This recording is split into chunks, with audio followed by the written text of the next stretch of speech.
It had me thinking like, damn, what are some great or nice film trilogies we all enjoy? So today we're going to break them down and share them with you. Let's get into it. This is my pick. And this is, I don't know if you all know, I'm a hardcore Batman fan. And Christopher Nolan's Batman trilogy, mwah, truly wonderful. I mean, there were good Batman movies beforehand, kind of, with Michael Keaton. But, then you had Batman the with the George nipples. Clooney.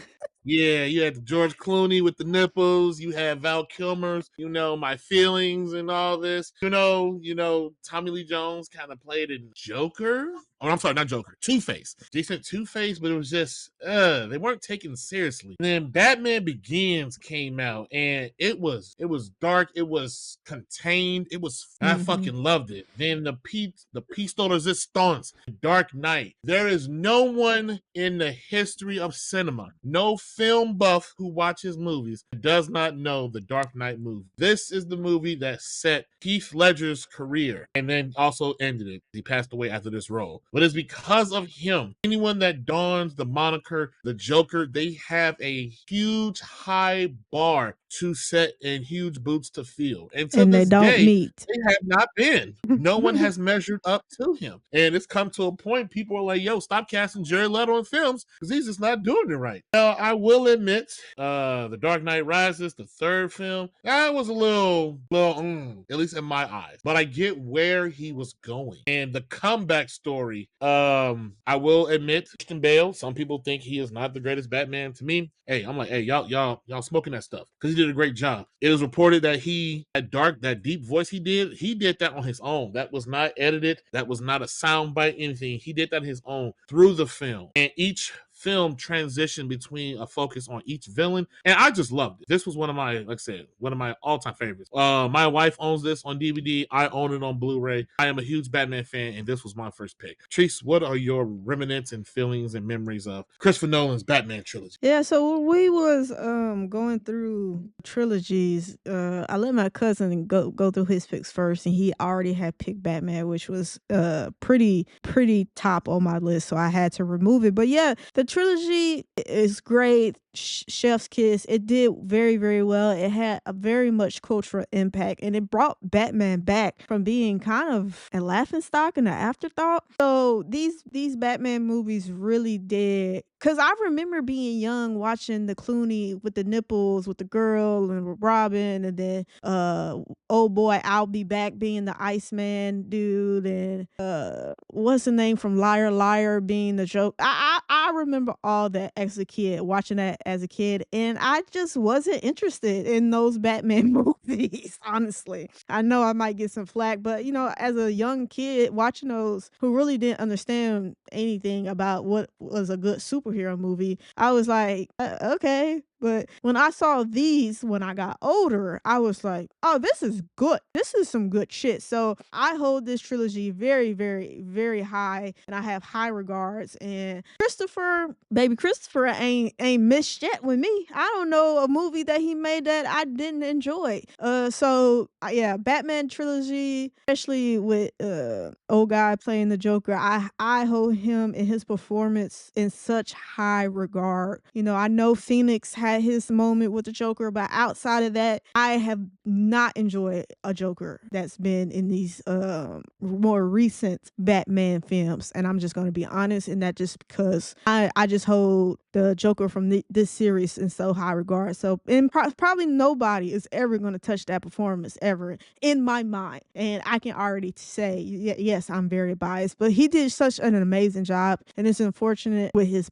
undue passing after the movie. But yeah, Batman, good shit. All three good. Can kind of say the third one kind of was like, eh. And all in all, good fucking movies. If you haven't seen them, go out and see them. They are definitely worth your time and watching. Absolutely. And I find it funny that's how you remember the lesser Batman films with the nipples and Jim Carrey. But yeah, Jim Carrey. My cousin is not lying. Before Christopher Nolan's Batman trilogy, and I'm going to keep reiterating that because I'm a fan of his work, Batman was kind of like a mockery. If it wasn't for the animated show and the animated DC things, his movies were just Yeah. kind of, superhero movies had a bad reputation before the coming of age, however you want to call it, of these films. They set a serious tone. I also want to shout out too, these movies were filmed in Chicago. And I want to let that be known because a lot of people think of Gotham as synonymous with New York. And I just want to say this, downtown Chicago shot at the right angles, and in certain parts of it, you could not distinguish it from New York. And some people have always thought, I'm like, no. I'm gonna let you know right now. The infamous hospital explosion scene, that was Chicago. You can look dead at the shot and see a CTA. That stands for Chicago Transit Authority. Everything ain't in New York.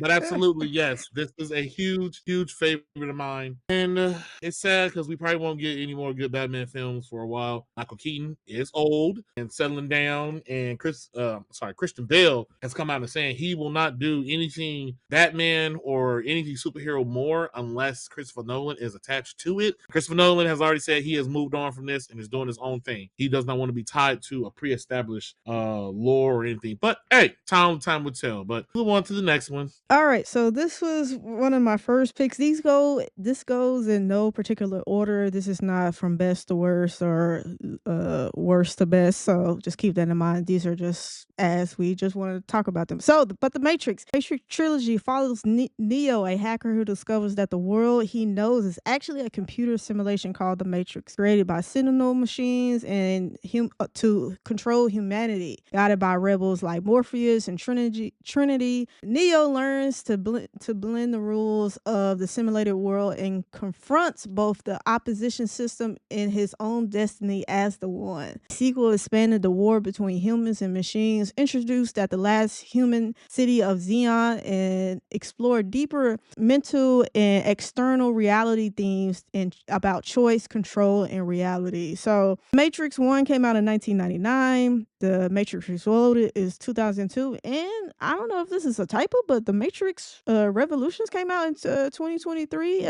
2003 as well. I did want to point out cultural impact. The original Matrix reshaped mainstream cinema and pop culture. It introduced iconic visuals like bullet time and red pill versus blue pill metaphors, and influenced not just action films but sci-fi storytelling and deep mental discussions about technology, free will, and the nature of reality. Box office performance, the first Matrix did 467 million worldwide on a $63 million budget. So it was a fucking box office hit. Now people would be like, oh, that's not $1 billion. Listen, this is 1999. Movie tickets was probably like $4. Doing $1 billion was not kind of realistic back then. So keep that in mind. Everything is relative. The Matrix Reloaded did 741 million globally. Became in one of the highest grossing R-rated films of its time. Matrix Revolutions did 427 million worldwide, but together as a trilogy, it did $1.6 billion, which was a huge success. Now, I want to touch on something too about the Matrix that a lot of people doesn't realize when they're watching it, or maybe they just in the subliminals like I was. Because when I later grew up and found out about this, I was like, what?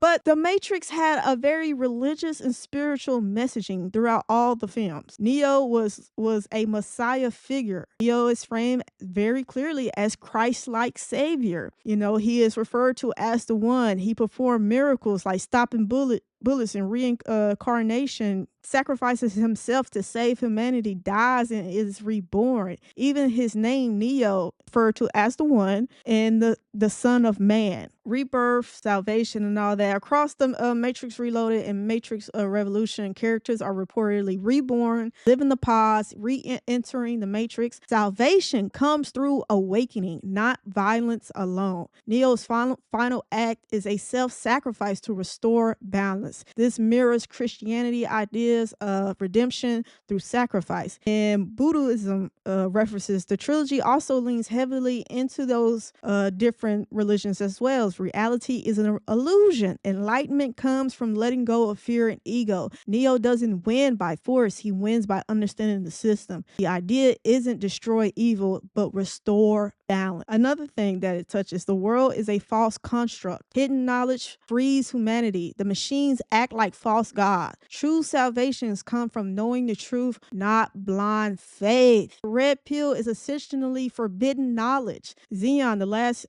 human names like Trinity, Morpheus, and Oracle are all spiritual loaded names. The architect represents the code, God-like demeanor and representation. The oracle represents intuition, faith, and prophecy. So what's the point? The trilogy isn't preaching one religion. It's asking what is real. Is the choice real or an illusion? Is salvation found through belief, knowledge, or sacrifice? It intentionally mixes Christianity, Buddhism, and other like religions and asking these questions to the viewer. So, like I said, I did not know none of that shit was a thing when I was young. I think I was really, really, really young when my mom and my friends and my uncle, because they was ones taking me to the movies back then. I didn't realize none of that because I was like, I'm like 8 years old maybe at most when I saw these movies, and I was just like, oh, it's a bunch of cool shit. He up here freezing, he up here dodging bullets by leaning back. Shit looks fucking awesome. Then as I got older, I realized like, oh, there's deeper messaging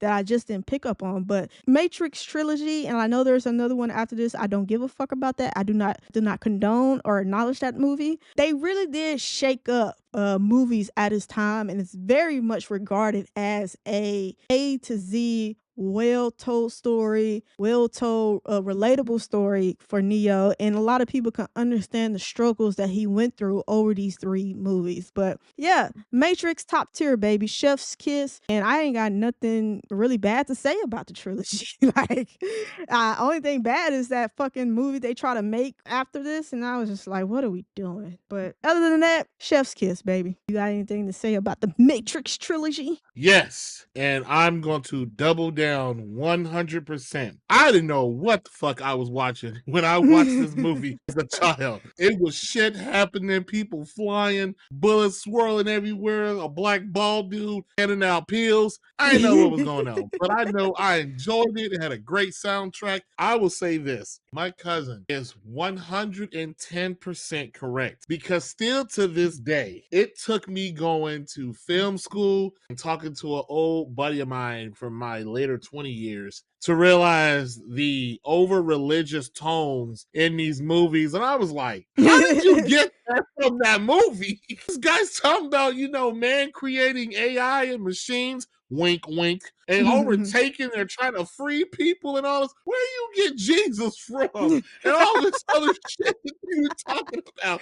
I have read it at nauseating volumes and watched movies, reviews, and videos that people talk about. I'm like, yo, is there something I missed? Because I just saw a good fucking movie. Where do you all get all this from? But hey, that was the Wachowskis' ideal, and we just roll with that. The first film I loved. It was a shockwave of creativity for that film. We did many pieces of it in film school on how they did a lot of the scenes, the slow-mo and all that. And it was a real Trinity in that leather marvel. outfit on the motorcycle. The leather outfit, the motorcycle, the jumping in the air, and the 360 swirls. So many movies that are on kept copying so much stuff from The Matrix. But even how they achieved so much of that, and I did learn about it in film school, it was a marvel for that to happen in 99. And then even in later years, it was a huge cinema breakthrough when that happened. Now, like I said, I'll admit, when the first time I saw this movie, I didn't know what the fuck was happening. People were beating ass and jumping across from buildings and